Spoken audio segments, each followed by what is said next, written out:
We are sorry for the delay of the movie Lasabon due to unavoidable situation. Hang in there, it will be out soon. Enjoy the VFX breakdown.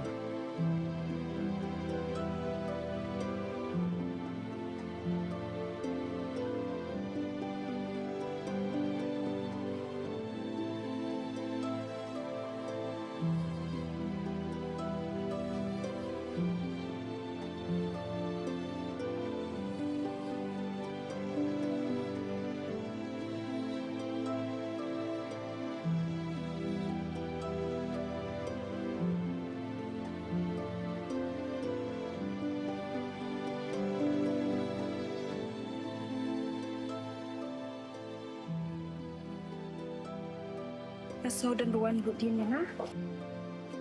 Dia mahu bekat betai.